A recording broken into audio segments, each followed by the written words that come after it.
আসসালামু আলাইকুম everyone, welcome back to my channel. আশা করি আপনারা সবাই ভালো আছেন। যেখান থেকে আমার আজকের এই ভিডিও দেখা সবার প্রতি অনেক অনেক ভালোবাসার দোয়া রইল।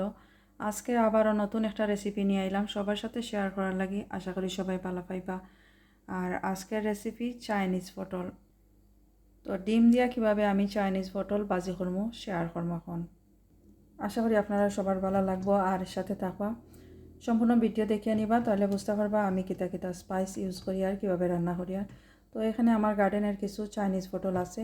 এই চাইনিজ পটলগুলা 3-4 ডেজ আগে আমি ওটাই আনছি গার্ডেন থেকে, একদম ফ্রেশ দেখতে পারা, খুবই সুন্দর চাইনিজ পটল। আর এই চাইনিজ পটলগুলো আমি দই আনিছি, এখন ছোটো ছোটো করে কাটিয়ে নিব। তো চাইনিজ পটল কাটার সময় অনেক সময় দেখা যায় এইরকম বীজ হয়ে গেছে ভিতরে। তো বীজগুলো এইভাবে মাঝে দিয়ে এরকম কাটিয়া বীজগুলো এইভাবে বার করিয়া নিবা, নাইলে খাওয়া যাইতো না, বীজ শক্ত হয়ে গেছে। আর কিছু কিছু চাইনিজ পটল আছে যেগুলার বীজ একবারে নরম, এই যে এগুলার বীজ একবারে নরম আছে, এভাবে স্লাইস করিয়া ছোটো ছোটো করিয়া কাটিয়া নিমু। আর যেগুলার বীজ একটু শক্ত হয়ে গেছে মাঝে দিয়ে এরকম কাটিয়া বীজগুলো বাইর করিয়া তারপরে কাটিয়া নিমু। তো আমি এতটুকু কাটিয়া নিছি, এই যে দেখতে পারা এগুলা। আর এখানের মাঝে আরও বেশ কিছু রয়েছে, এগুলো আর দিয়ার না, এগুলো অন্য একটা কারি রান্না করবো আমি। জাস্ট এগুলো আমি কাটিয়ে নিছি, এই যেগুলো কাটিয়ে নিছি এগুলো রান্না করবো এখন। আর দেখতে পারা এখানের মাঝে বীজ, এই যে বীজ হয়ে গেছে প্রায় সবগুলার মাঝে এরকম বীজ হয়ে গেছে। এই বীজটা কি ছাড়াও হইতো নাই, তো ওই বীজগুলো আমি ফেলাই দিব। আর বীজ ছাড়া হওয়ার লাগে আরও বেশি ডার্ক কালার হওয়া লাগবো, এর থেকে আরও বেশি ডার্ক কালার হওয়া লাগবো, তো এই বীজগুলো ফেলাই দিব আমি। আর চাইনিজ পটল খুব তাড়াতাড়িও বীজ হয়ে যায় ভিতরে, শক্ত হয়ে যায় বীজগুলা। তো এখানের মাঝে আমি কিছু কাঁচামরিচ কাটিয়ে নিছি, আমার গার্ডেনের ফ্রেশ কাঁচামরিচ, গার্লিক আছে, অনিয়ন আছে, হাফ কাপ থেকে একটু বেশি অনিয়ন আছে, ছোটো করে আমি এরকম লম্বা করে কাটিয়ে নিছি। আর কিছু টমাটো আছে, টমাটোগুলা এভাবে আমি স্লাইস করিয়ে নিছি, বড় সাইজের একটা টমাটো নিছি। আর এখানে ডিম আছে। তো এখন আমি রান্না শুরু করি, আর রান্না করার সময় বাকি প্রসেস শেয়ার করবো। একটা ফ্রাইং প্যান নিলাম আমি, ফ্রাইং প্যান গরম করিয়া নিছি। এখন আমি কুকিং অয়েল দিয়ার সানফ্লাওয়ার অয়েল আমি ইউজ করি, আর 3 টেবিল স্পুনের মতো আমি সানফ্লাওয়ার অয়েল দিয়া দিলাম। তেল গরম হয়ে গেছে, এখন আমি 1/4 টিস্পুন কিউমিন, হোল কিউমিন দিয়ার জিরা দিয়া দিলাম, খুবই অল্প পরিমাণ, 1 চা চামচের 4 ভাগের 1 ভাগ, জাস্ট একটু নাড়াচাড়া করিয়া নিয়ার। এখন দিয়া দিম কাটিয়া রাখছিলাম যে পেঁয়াজগুলা দিয়ার সবগুলা পেঁয়াজ আমি দিয়া দিলাম, জাস্ট একটু মিক্স করে নিয়ার আমি এখন।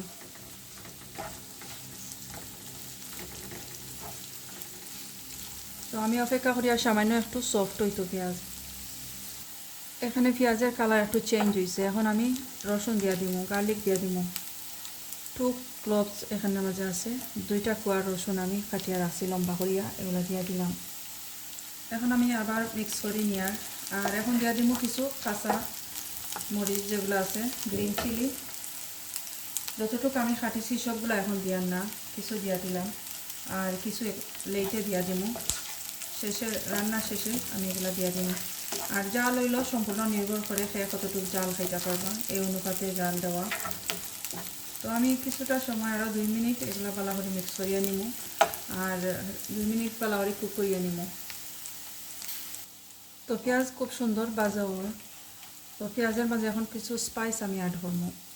তো স্পাইস অ্যাড করিয়া 1/4 টিস্পুন থেকে সামান্য একটু বেশি দেওয়ার বড়িয়া দিছি, এটা টারমারিক পাউডার, হলুদ, 1/2 টিস্পুন কারি পাউডার আমি দিয়া দিম। এখন পাঁচফোড়ন, আমি এই ব্র্যান্ডের পাঁচফোড়ন দিয়ার, পাঁচফোড়ন পাউডার যেগুলা, আপনারা চাইলে পাঁচফোড়ন যে আস্তা পাঁচফোড়ন আছে এগুলোও দিতে পারবা। আর পাঁচফোড়ন না থাকলেও কোনো অসুবিধা নাই, একটু ধনিয়া একটু জিরা পাউডার দিলে হইব। তো আমি 1/2 টিস্পুন আমি দিয়া দিলাম। তো একটু মিক্স করে নিয়ার এখন।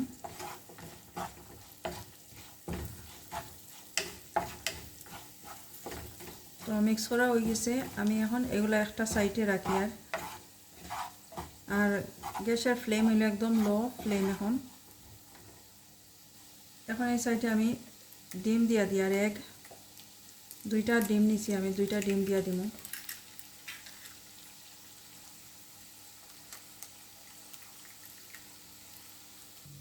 এখানের মাঝে একটু সল্ট আমি ইউজ করি আর লবণ, আর এখানের মাঝে টেস্ট অনুযায়ী লবণ দিয়ে দিলাম। এই সাইডটা একটু আমি মিক্স করে নিয়ে আর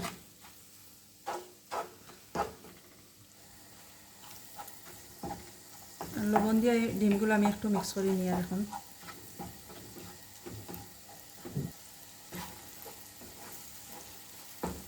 এই যে মিক্স করে নিলাম। এখন আমি পেঁয়াজের সাথে এই ডিম বালা করে মিক্স করে নিয়ে আর ডিমটা ভাজার সময় বেশি শক্ত হইতো না, শক্ত হইলে টেস্টটা ডিফারেন্ট হয়ে যায় আর ডিম খুবই বেশি ড্রাই হয়ে যায়, তো একটু নরম থাকতে দেখতে পারে আমি মিক্স করিয়ে নিছি।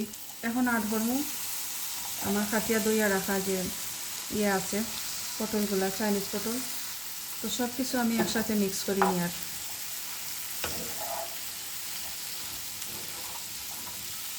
আর চাইনিজ পটল খুব তাড়াতাড়ি সফট হয়ে যায়, খুবই নরম হয়ে যায় খুব তাড়াতাড়ি, আর কোনো এক্সট্রা কোনো পানি দেওয়া লাগতো না। আমি ভালো করে মিক্স করিয়া কাবার করিয়া নিব, আর পটলটাকে যে পানি বাইরিব ও পানি দিয়া সিদ্ধ হয়ে যাব।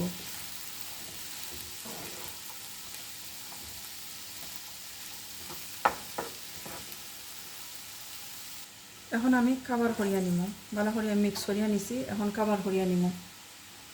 তো মিডিয়াম টু লো হিটে আমি এগুলা একটু কুক করিয়া নিব। তো 5 মিনিটও লাগে আমি এখন কাবার করে রাখি। আর তো 2 মিনিট পরে আমি দেখাই আর কীরকম হয়েছে। এই যে বেশ কিছু পানি বাইর হয়েছে পটল তাকিয়া, অনেক পানি বাইর হয়েছে, এক্সট্রা কোনো পানি দেওয়া লাগতো না এগুলো সিদ্ধ হইতে, আর খুব তাড়াতাড়ি সিদ্ধ হয়ে যায়।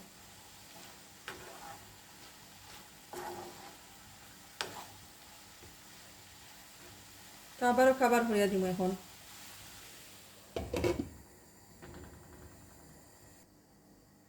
তো 5 মিনিট হয়ে গেছে, এখন আমি দেখাই আর কীরকম হয়েছে। এই যে খুবই সফট হয়ে গেছে 5 মিনিটে, মাত্র 5 মিনিটে এগুলা খুব বেশি সুন্দর হইয়া সফট হয়েছে, আর এখনও পানি পানি রয়েছে খাবার হয়ে দেওয়ার কারণে। তো এখন অ্যাড করবো আমি এই যে গ্রিন চিলি রয়েছিল, আমি আর একটা রেড চিলি অ্যাড করছি। তো বেশ কিছু গ্রিন চিলি দিছি, আমার টেস্ট অনুযায়ী আমি দিছি, আর আপনারা দিবা আপনারা টেস্ট অনুযায়ী।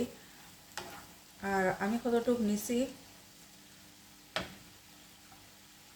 এই ভেজিটেবল কতটুকু নিছি এই অনুপাতে সব মশলা স্পাইস দিছি অ্যাড করছি। আর এখন একটা আমি বড় সাইজের টমেটো উপর দিকে দিয়া আর এখন অ্যাড করি আর half teaspoon mix powder, curry powder যে আগে দিছিলাম কিছু, আর এখন আরও দিয়া দিলাম হাফ টিস্পুন। তো দিয়া বালা করে মিক্স করি নি। আর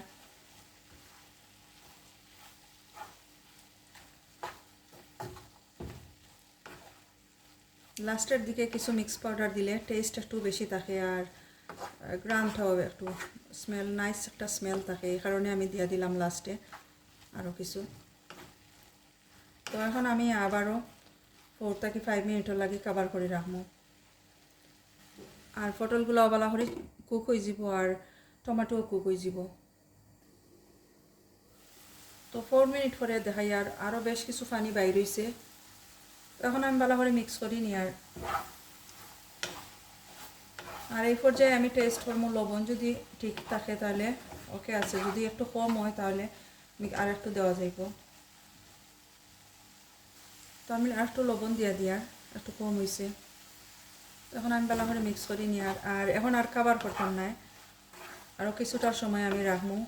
এই যে পানি দেখা যায় নিচের দিকে আসছে একটু একটু, পানিগুলো একটু ড্রাই হওয়ার লাগে, শুকানির লাগে আমি খাবার করতাম না। আর তো এইভাবেই থাকবো আরও 3-4 মিনিট আমি এভাবে রান্না করিয়া নিব মিডিয়াম ফ্লেমে। মিডিয়াম গ্যাসের আঁচটা হলো মিডিয়াম আমি রাখছি। এখন এই যে পানিগুলা শুকাই গেছে ভালো করিয়া, এখন আমি কুকার অফ করে লাইম। তো আমার বাজিটা হয়ে গেছে, আর এই পর্যায়ে ধনিয়া পাতা দিতে চাইলে দেওয়া যাইব। তো আমি ধনিয়া পাতা দিয়ার না, কেউ দিতে চাইলে দিতে পারবা। তো আমি চুলা অফ করে লইয়া, তো এখন আমি প্লেটের মাঝে লইয়া দেখাইমু কীরকম হয়েছে।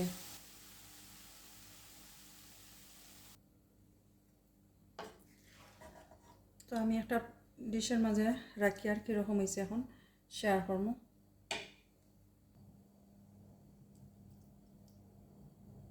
এই তো রেডি হয়ে গেল খুব মজাদার পটল ভাজি, ডিম দিয়া পটল ভাজি।